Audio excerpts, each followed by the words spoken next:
Bonjour, bienvenue au Musée des Beaux-Arts. Nous sommes ici dans les salles du musée et je voudrais vous présenter l'œuvre qui est derrière moi.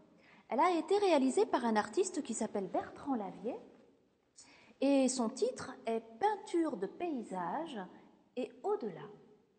Alors effectivement, c'est une peinture qui représente un paysage. On aperçoit au premier plan de l'herbe. Juste derrière, une longue bande de bleu pour évoquer un fleuve qui coule, un fleuve que vous connaissez peut-être puisqu'il passe à Orléans, c'est la Loire. Juste au-dessus, une petite bande de sable de couleur grise, puis ensuite des arbres et pour terminer, un grand ciel. Dans ce paysage, on ne voit ni promeneurs, ni bateaux, pas même d'oiseaux dans le ciel. Par contre, si l'on tend l'oreille un petit peu, peut-être que l'on pourrait imaginer entendre le vent dans les arbres, l'eau qui coule, ou bien quelques insectes cachés dans les herbes. Ce tableau, en fait, est réalisé en 3 parties. Sur la partie gauche, quand on s'approche de près, on s'aperçoit qu'en fait, c'est une photographie. Ensuite, sur la deuxième partie, le peintre a rajouté de la peinture par-dessus la photographie. Et pour travailler, il a utilisé des touches de peinture.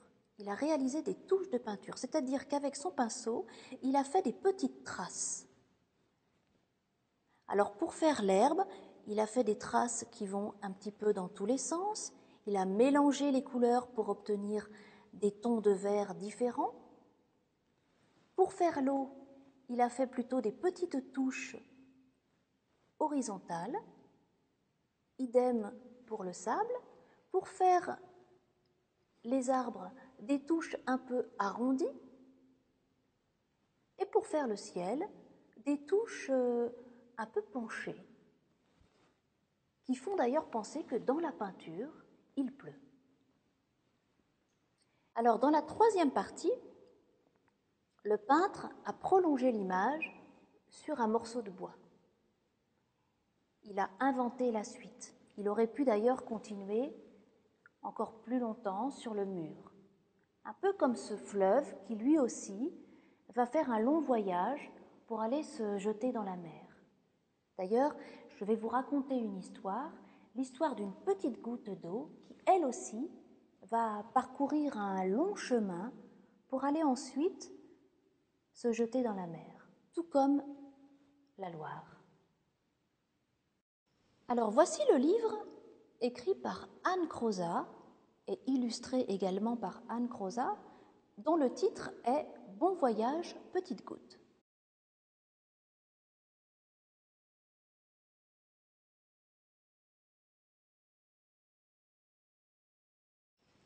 Le chat m'a laissé seul, au fond de son bol. J'ai décidé de partir.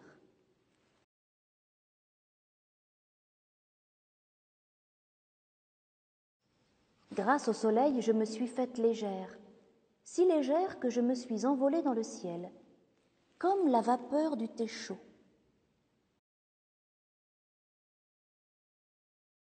Je me suis installée dans le nuage, prête pour un long voyage. Il y faisait si froid que je suis devenue goutte d'eau.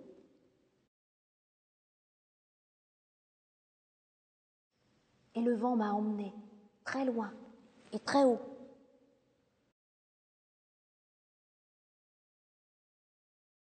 Puis le nuage s'est arrêté et n'a plus bougé. Moi, petite goutte d'eau, je suis devenue cristal de neige.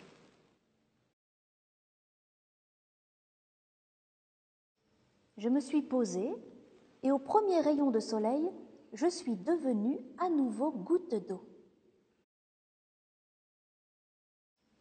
J'ai glissé sur les pétales, rebondi sur les feuilles et j'ai continué mon chemin. j'ai visité les profondeurs de la terre.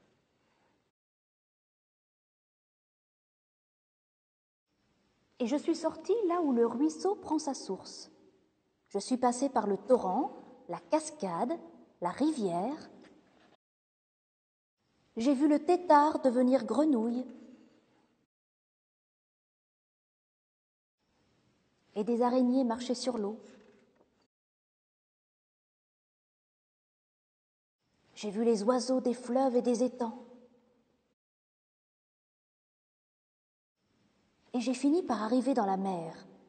J'ai salué mes amis des profondeurs et je suis remontée à la surface. Puis dans le nuage.